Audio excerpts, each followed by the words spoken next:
Hello, I'm Barry Daniel, and this is the podcast of the Middle Way Society.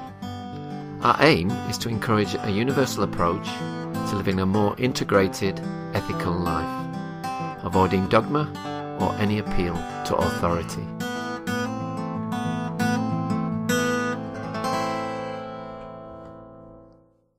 My guest today is Peter Worley, the co-founder of the Philosophy Foundation and author of 5 books, including The If Machine and the multi-award-winning The Philosophy Shop. He's going to talk to us today about philosophy in education. Hello, Peter. Welcome to the MWS podcast. Hello. Thank you for inviting me. Well, can we begin with you telling us something about yourself and how you became interested in philosophy? Right. Well, actually, this goes right back to the beginnings of my education, because I was one of those kids. I was one of those naughty kids, pain in the kids who disengaged with education at quite a young age. I didn't really get on with a lot of the teachers. I wasn't really inspired with what I was learning, apart from a few notable examples. And so I found myself sort of moving away from education, drifting away. So much so that when it came to my GCSEs, I pretty much failed them, just a small handful of C, Ds and Es and things like that. So I really didn't get any opportunities to go into further education or anything like that at that stage. And then when I'd left education for a sabbatical, I kind of found my way back into it through philosophy, through first of all engaging with religious questions at a younger age, and then later on through reading literature and coming across things like existentialism, so the classic teenage way into philosophy. And then, of course, I identified with this and found that this led on to becoming interested in other aspects of education. Yeah. So in ways, such as literature, and then that would lead on to music or to art and to various other things, that humanities-based stuff. And then through philosophy, I would then later get interested in things like science and physics and maths as well. Okay. So because of the way in which the relationship that philosophy has to all other subjects, I re-engaged with education through philosophy. And then I went back to university at a later stage after doing all the necessary things I had to do to get there. Okay. And what is the Philosophy Foundation, and why did you decide to set it up? Well, in a way, this ties in nicely with what I've just said, because the Philosophy Foundation was set up, first of all, to just simply do philosophy with younger children. I was working in schools, primary schools, as a guitar teacher, because I'd ended up becoming a musician earlier on and then becoming a teacher and was teaching the guitar in schools. And I noticed I often worked with small groups of children when I taught guitar. And I noticed an interesting effect, and that was that when I taught, when I arranged something for them to play in an assembly, they might not all be at the same level, and some of them might not be very good. But I'd be able to put something together where they could all play at their own level, and then create something that sounded, where it sounded much greater than the sum of its parts. And I wondered if this, I call this the ensemble effect. And having an interest in philosophy, but also in education and counselling, all these 3 things came together. And I wondered if something similar might work with children in philosophy. So in other words, the idea is that you do philosophy with one child, it's very difficult to do. With a few, there are obviously some exceptional cases where children can do it, but in most cases the children just don't have the variety of responses and all the different ways of thinking of alternative positions that's necessary to sort of continue philosophical thinking. However, if you take a class of children, 30 children altogether thinking on a topic, then you get that variety. You get the necessary variety of responses and ideas to sustain philosophical thinking. So philosophy is social, very much a social dynamic process in many ways then? That's right. That's absolutely right. Or at least it starts so. And as we see this in Plato when he writes his dialogues, in which Socrates has these conversations with people in the marketplace, we see a similar thing. There's a process of discussion and dialogue going on. But later on, Socrates describes how this process must be internalized. So the process of discussion with lots of different people then starts to happen within one's own head. Yeah. So philosophy becomes a kind of conversation that starts off externally and moves internally. So you're conversing with yourself. And this is precisely what the children are doing. They start off by doing philosophy together. They model to the whole class how philosophy is done in this conversational style, and then they internalize that. And the idea is that after doing this for some time, they go away with this ability to conduct a sustained philosophical dialogue with themselves. Yeah, interesting. And that's essentially and the idea was also, going back to my original story, was that philosophy had this power to reach children that might not otherwise be reached by education. And this has proved to be the case. Many teachers and head teachers have noticed how children who disengage with the normal avenues of education really can often find a place to engage again through philosophy. Boys, for instance, especially in the area where I work in southeast London, many of the boys really don't enjoy, for instance, reading and writing, and this becomes a barrier for their learning. So having an opportunity to do some thinking that doesn't have those barriers because it's conversationally based is really great for those children. Also, autistic children that sometimes find themselves struggling with the mainstream ways of learning really shine in philosophy, particularly in the way that we do it, because we have an emphasis on logic and logical reasoning, and lots of autistic children really warm to that kind of thinking. Do you think they also like it because there's a perception that there are no right or wrong answers? Well, this is to some extent true. They do like the fact that they perceive, as you say, there's a perception that there are no wrong answers, but this is a bit misleading in terms of how philosophy works. But it certainly, what happens is that it's probably not accurate to say there are no right and wrong answers. As one child said to me, there are answers in philosophy, there are right answers, it's just that it's very difficult to know what they are. And I think that's a much better way of characterizing the problem. But what they do is they certainly notice that we're not there to judge their answers. As a facilitator, I don't judge them and tell them which are the right and wrong answers, even though I might have a view about that in my head. But what's very important is that we're there to facilitate the group to interact with each other in such a way that they respectfully make judgments of each other. Yeah. So when a child says, in their own words, that doesn't make sense because it's contradictory, they might not say those words, but other words, then a child has to come back either to clarify their point or to reevaluate or to perhaps come up with a different theory.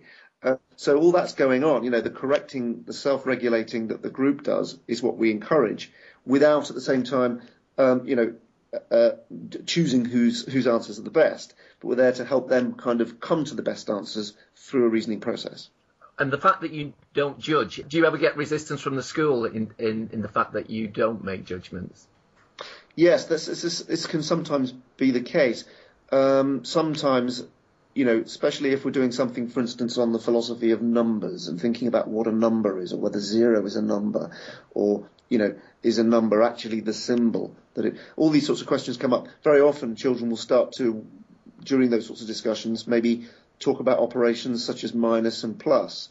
I was in a class the other day where the children said, if you minus 0 4 times, you get minus 4. So 0 minus 0 minus 0 minus 0 equals minus 4. Now, there's a sense in which this is wrong. And one teacher said to me, when children say wrong things like that, do you correct them? And I said, no, I don't. It's very important that during this process, during this particular hour of the week in which they're exploring these ideas, that I don't correct them. However, I said to the teacher, what you will have noticed is that the other children did. And there was one other child that explained that, if you minus 0 4 times, what you end up with, this 6-year-old child said, is not minus 4, but one big 0. Which was a more correct answer in the sense that it does, of course, equal 0 rather than minus 4. So in many ways, what you are cultivating, in a sense, is autonomy and responsibility. That's exactly right. Some sort of responsibility, some sort of sense of ownership over their own ideas, but ownership not in the way that, everyone's right, but ownership in the sense that they are owning the conversation as a whole. Yeah. But yes, absolutely, that sort of ability to take something, think about it, come up with something, and then rethink your answers in the light of new and better reasons. Just going back to our introduction, how did those books come about, The If Machine and The Philosophy Shop? Okay, well, The If Machine was the first of my books, and that really came about by making a huge number of assiduous notes in my lessons. So after every lesson that I did, every session, I would sit down and record how it went, what went well, what didn't go so well, what I'll be doing again. And then we started, at a later stage, doing some training. And then we started to see what people were doing. We had to try and communicate what we were doing and come up with some expressions for techniques and strategies. And it's literally descriptively writing down all the things we'd done and how we could get better, that I ended up with all these notes, and I just simply strung them together when I came to write a book. So the book ends up being very practical as a result. It's full of practical strategies for anybody working with children in how to question well, what sort of questioning will lead to better philosophical discussions and what sorts won't, and things like that. Okay. And the Philosophy Shop, that was an interesting thing because the Philosophy Foundation used to be called the Philosophy Shop originally. And then we became a charity, we changed the name to Foundation. But one of my publishers, Crown House, approached me. They weren't my publisher at the time. And they said, we love the name, the Philosophy Shop. Could you write a book around that? And that was the brief. I had to think, oh my gosh, how am I going to connect philosophy with shopping? But then an idea came to me that actually the whole of Western philosophy has its roots in shopping, in the sense that Socrates began his project in the marketplace. So while people were going around doing their shopping, in a sense, he was offering a different kind of exchange, an exchange of ideas rather than an exchange of currency. Yeah, great. I think I know what the answer is going to be here, Peter. But can children do philosophy? Well, yeah, that's right. It'd be very surprising if I were to say to you no. Having said that, there is I think children can do philosophy, of course. Otherwise, I wouldn't be doing this. But there's two ways of thinking about this. Can children do philosophy in 1 hour when I sit down with them? Well, yes, they can. But sometimes they don't. Sometimes they just, sort of don't quite get there. So there's a way of thinking of it as an arc. Yeah. If I work with children over a period of, say, 6 years, which I have done on a few occasions, then what you might do in year 1 with children is not necessarily philosophy as you might normally understand it. Yeah. However, you're kind of preparing them for all the basic moves, so asking questions, answering questions, providing reasons. And even with nursery children, this can be done, this basic preparation. However, not long after they've been doing that, you will start to notice that genuine philosophical observations come out, genuine thoughts that are philosophical, and they can start to happen as young as, in some cases, as young as reception or year 1. And then, of course, that grows and develops, and more of those sorts of ideas will happen. By the time you get to year 6, they're quite formidable. But I'd say that, first of all, you've got to know what philosophy is to some extent. And this is a really problematic area. But I've got something to start with here, and I'm going to suggest that philosophy is, I've got 3 R's, as it happens. Philosophy is reasoned. It's always to do with reasoning in some way. I would say that it's always reflective, and it's always revaluative. So these are the 3 key areas, I think, for doing philosophy, and children can do all 3. So, for instance, you can ask a child, get a child involved in thinking about what a whole is. Okay, any child of any age will very often become interested in just thinking about this. I do this by talking about a donut. There's this girl who bought a donut or a bag of donuts. Normally she eats them, but on this occasion she's not hungry. So she's starting to think about them until she's hungry again. This time she's not thinking about the donuts, but she's thinking about the holes in the middle. And one question I might ask them is, well, but then I'll put this to them in the form of this character. Alice thinks to herself, what is the whole part of the donut? So I can ask this question pretty much to any age group. and they will get engaged in this. And essentially, the question they're thinking about, when it's underneath it all, is what is a whole? Yeah. And that's a reflective question. Definitely. Anybody who engages with a what is X question, whether it be whole or promise or God or whatever, what is, the moment you start actually reflecting on that question, you are being reflective, as opposed to just saying, well, I don't care, let's just get on with stuff, which is kind of what adults often do. Children are very reflective from the start. Then, of course, they will start to reason it through. They'll start to say things like, well, a whole is anything that it's just the missing bit. Yeah. And then other children will say, oh, but what about if you take the missing bit out the side? That wouldn't be a whole, would it? No. So they start getting involved. They're reasoning through with each other, coming up with a theory of what a whole is, and then someone else comes up with a counterexample. This is classic Socratic moves. Yeah. You have a definition, you come up with a counterexample, and then what happens is they go back to the definition and refine it. So classic example, and this can happen with very, very young children. They can do this stuff. And then finally they become revaluative. Well, I've already described it. The revaluative bit is where you go back to the definition after your counterexample and reevaluate it and come up with a new theory in light of better reasoning. So this is kind of an outline of what philosophy is in a way, and how children can do it, and they can do all those things. The only thing you might add to all that is that philosophy has a special kind of interest. So it's not just reasoned, reflective, and revaluative thinking, but it's also reasoned, reflective, revaluative about metaphysics or metaphysical issues, such as what is a whole, or what is God. In other words, what is reality? Metaphysics is to do with reality. The other thing is it might be ethical.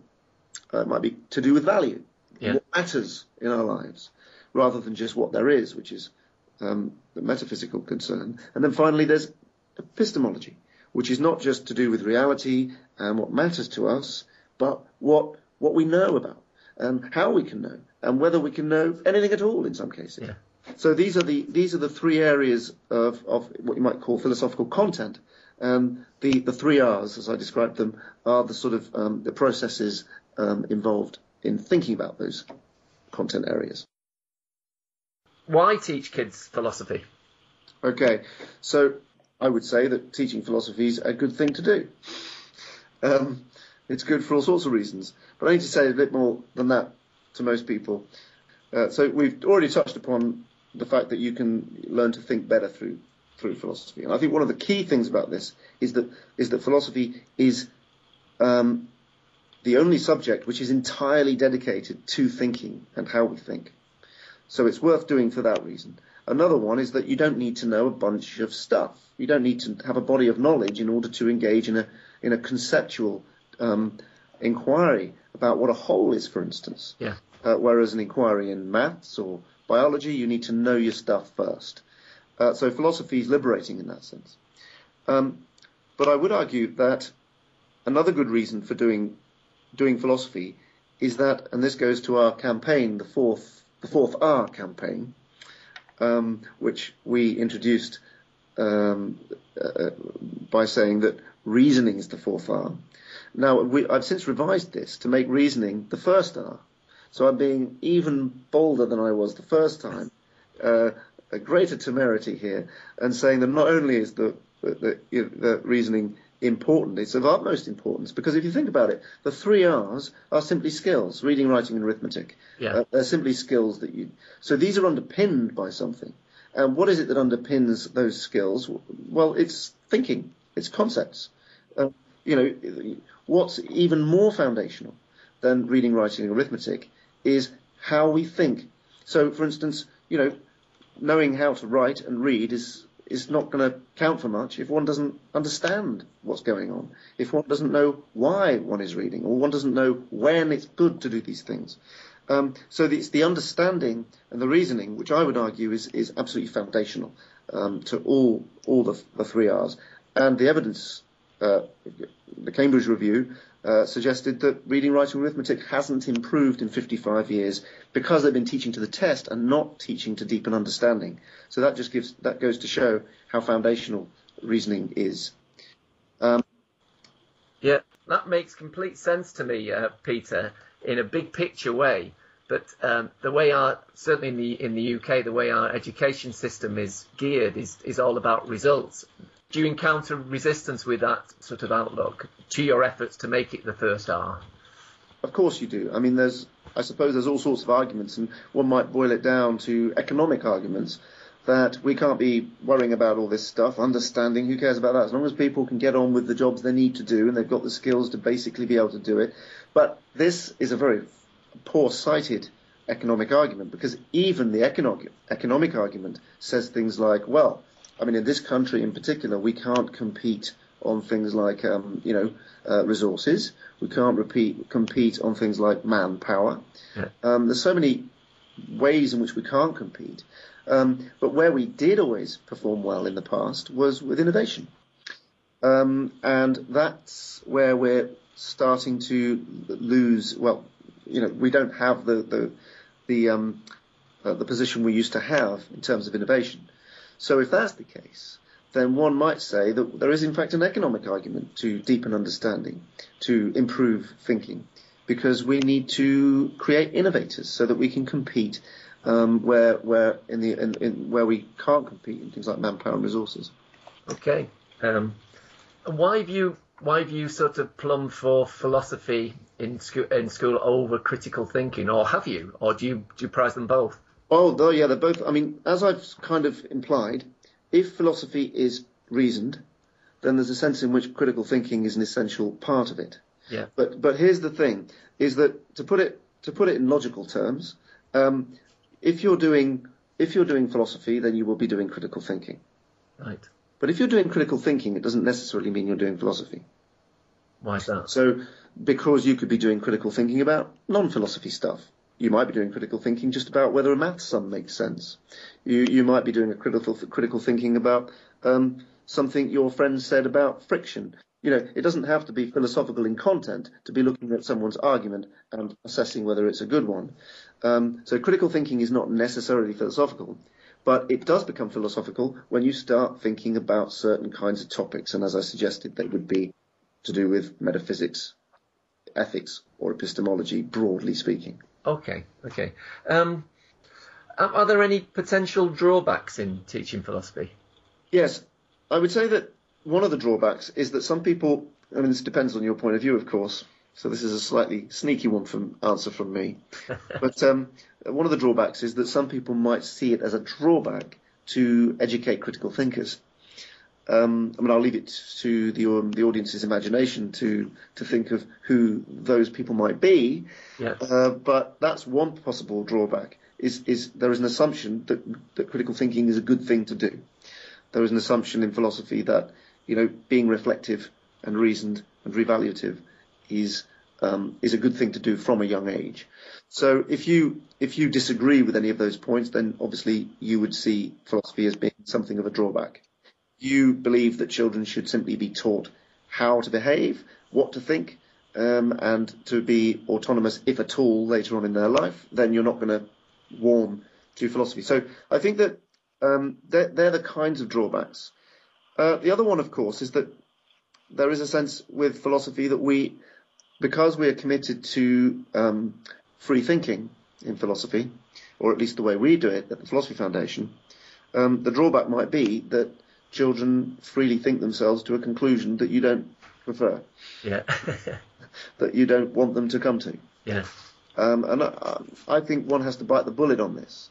If we promote free thinking, then this is one of the consequences that to some extent we might have to accept. Having said that, of course, we still expect our children in our groups to behave respectfully to each other, and we teach them so. That's different from saying that they have to come to a certain logical conclusion or ethical conclusion, which some people might want them to do. And it could be seen as a drawback if you see free thinking as not doing that. What degree of training do you feel is necessary for teachers to be able to teach effectively in, say, a primary school setting? And how does the foundation go about this? Well, what we do is that we train, at the Philosophy Foundation, we train graduates to go in and do this. So we send in specialists to do this. And there's a number of reasons why we do this. One, because we think that to be able to to be able to do philosophy with children well and to facilitate it well, one has to have some kind of expert knowledge. And this touches on a big issue, actually, with regard to primary education, the issue of to what extent a teacher needs to have specialist knowledge in order to teach at a primary level. And this is a controversial issue with regard to maths and geography and various other areas. But I do think that to be able to do philosophy well, facilitate it well, one needs to have some kind of training in what philosophy is. However, having said that, there are a huge number of transferable skills. For instance, all the critical thinking stuff that we talked about earlier, that is applicable to any subject at any time. So I think that teachers need to get some sort of grasp of that. The worry is, of course, for me, is that critical thinking is not taught as part of teaching anyway, and I think this is a huge problem in education in general. So if I try to persuade a bunch of teachers that philosophy is worth doing, one of the arguments I would like to use is that philosophy promotes children thinking in argument form and giving them, both thinking and expressing their thoughts in argument form. And I can give you evidence of how this happens through doing philosophy. Yeah. But of course, when I say argument form, not a lot of teachers know what I mean by that. And I don't mean shouting at each other, but that's often what they'll hear. Because when they hear argument form, they don't think of the formal sense of argument form, where you have premises and conclusion to provide a good argument. So it becomes quite difficult to persuade people when they're not familiar with that kind of language. Yeah. And it seems for me, it seems a real hole in the education system or the teacher training system, that they don't or are not taught basic critical thinking skills such as arguments, syllogisms, and then classic fallacies. Do you think philosophy is a useful integrative practice for anyone to learn at any age? Absolutely. It all depends on how the philosophy is presented, of course. And for year one, the way you present the philosophy and do the philosophy with them will be very different to how you do it year six. But it's really important to see the whole thing as integrated, so that what they do at year one is preparing them for what they do at year six, so that by the time they leave year six and go on to secondary school, they have developed what you might call disposition towards good thinking. And this is very important because most people think of good thinking as a skill. Critical thinking is seen as a skill. And this goes back to the point earlier about philosophy and critical thinking. And I would argue that that's all very well and good, except for the fact that skills don't always get used. You may have a skill, but not make use of it. So I would argue that what you're really trying to encourage is good thinking habits rather than skills. And this takes time. This takes time for something to be naturalized, for you to be able to drive without having to think about, all the maneuvers. It needs to be something that's internalized and naturalized. But by the time you get to year six, after children have been doing philosophy for a number of years, one of the aims is that they'll go away with a naturalized disposition towards spotting fallacies or whatever it might be. And the interesting thing is that as opposed to a skill where you know what you're doing, in this case, you might not know that you've just identified an equivocation, but you're doing it. You've noticed that as somebody has slipped between two meanings of a word in their argument, and you're able to spot that. So this is the key thing about integrated learning over the whole learning, over their whole learning experience, is that they end up with a much more internalized, naturalized disposition towards good thinking. Yeah, sounds great. And I suppose in this regard, the foundation tries to reach adults as well as children. How does it do this? Well, that's right. Our remit is to bring philosophy to the wider community. That was our original idea. We've become very much embroiled in education, simply because that's kind of what took an interest in us. Yeah. However, we have also developed things like we've worked with BP. We do philosophy in business. We've done philosophy in institutions like the ENO. We went along to the English National Opera to run some inquiries alongside a performance of Satyagraha. We've also done residential courses. Some of our specialists run adult groups, either at their homes or in cafes or bookshops, where people come along and engage in philosophical practice or discussions. Okay, Peter, what progress has the foundation made since its inception? Right, well, it all began in one school, and I think we're now in 46 schools. Wow. That gives you some idea of the sort of progress we've made. And we've also had 300% growth over the last 2 years. So that's double turnover. Fantastic. And why do you think you've got that growth? I think it's mainly because there is a real interest in our view on learning and our approach to learning. I think that a lot of head teachers and teachers are very frustrated with the system as it is, feel very suffocated, and knocked about like a tennis ball with each successive government that wants to change things again. So I think there is definitely, even though we meet resistance from teachers because of the pressures, as I said earlier, made upon them by the system, such as time constraints and targets, etc. At the same time, I think for this very reason, there is a real strong feeling and move away, if you like, a sort of undercurrent towards this kind of learning. So that's one reason why I think it's grown. But at the same time, I think it might have grown even more if there wasn't the resistance as well. So it's an interesting thing. Okay. And my last question, Peter, in the middle way society, we see philosophy as a very important integrative practice, especially with regard to the integration of belief. And we have a weekly critical thinking course, for example. What understanding, if any, do you have of the middle way? And if so, how does philosophy fit into this understanding? Yeah, well, I'm acquainted with Buddhist philosophy, which is, as I understand it, where the idea of the middle way comes from. Yeah. In fact, it was one of the ways in which I was introduced to philosophy right at the beginning as a teenager when I did a course with the late Ray Billington, who died sadly last year, and he used to teach courses in Eastern philosophy. So I became acquainted with this, and interestingly, even though I'm trained as an analytic philosopher, I have this very different background. And as I understand it, the way we work at the TPF does have a kind of middle way about it.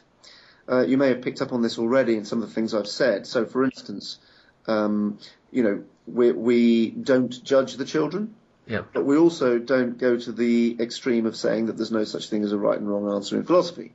So this is kind of what I might describe as a middle way. Yeah. We also have a principle that we call absence, which that is an example of, where we encourage our specialists to when they're facilitating a philosophy conversation with anyone for that matter, not just children, we encourage them to be sort of present but hidden. Sort of paradoxical kind of expression, which is, I think, very much a kind of middle way of expressing things. Present but hidden, so they're there to kind of effect progress within a discussion, philosophical progress, but not to sort of step in with their own interpretations, their own views, their own points, and all this, that, and the other. So this principle that we call absence, which is seems to me to be getting at that kind of middle way. Also, there's a book I've read recently, The War for Children's Minds by Stephen Law, where he makes a really interesting case for liberal education in terms of, he says, look, you need to be careful that if you're a liberal and you're trying to promote liberal values, you've got to be careful that you don't just become another authoritarian. Exactly. In other words, my children are going to grow up to be tolerant and respectful and all these wonderful things, but I'm not going to give them any options. I'm going to sort of brainwash them into this view. And he says that this is just as bad as the extreme right religious person who brings up their children. Exactly. So the important thing is he says in his book, the important thing is to introduce children to the tools and strategies that enable them to then engage critically with everything that's put to them when they grow up. So by the time they are adults, they're able to make informed decisions, not just about newspaper articles and not just about that, but also about the views of their own parents, about the views of their own immediate community and their peers. And I think that's absolutely right. And that seems to me to be That seems to me to be a kind of middle way, a correct way of understanding how to approach the teaching of liberal values. Just a reflection on what you were saying there about judgment, Peter. In the Middle Way Society, we very much view objectivity in an incremental sense. So rather than saying things aren't absolutely right, but things aren't absolutely wrong. What's your view on objectivity? Do you see it in a very binary way with subjectivity, or can you see it in an incremental way? Oh, I think this is an incredibly deep question and hugely problematic. But I think in the end, as a philosopher, when involved in the practice of philosophy, because I said to you earlier that a key aspect of philosophy is revaluation. Yeah. I think it's important for philosophy to not take a view on objectivity, okay, in the ultimate sense.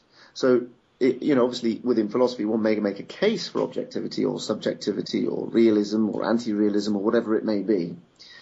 But in the end, the philosophy as a process has to be revaluative about that. It has to say that whatever theory you come up with on this is open to investigation, open to critical reflection, just like everything else. And the interesting thing about philosophy is that it's also not just reflective, but reflexive. And by that I mean that it's self-directed. Yeah. So not only are we asking that, everyone else to be reflective about their practices and their methods, philosophy has to do so about itself. Yeah. So any philosopher who tells you that as a philosopher you must be committed to this theory of truth or this view of objectivity is not being philosophical in the true sense. They may make a case for it. They may say, I think that one should be, but they should always remain open to the possibility that theory of truth or whatever it may be wrong. Yeah. So the very demands of philosophy itself mean that we have to remain to some extent open-minded, but that doesn't mean that we're not allowed to put forward cases. But as a broad practice, when I'm working with the children, for instance, I'm simply open to what cases they are that are going to be put forward. Okay. Well, I think that's what I meant, that we see objectivity as incremental and provisional, that it's not absolute. Provisional. That's a nice way of putting it. Yes, that's right. And that just seems to me to be the way it is as a human being. One is never. It's the default position of all human beings. One is never in a position to say, right, that's it. Yeah. Okay. Well, on that note, Peter, thank you very much. It's been a very interesting interview. Thank you. Thank you.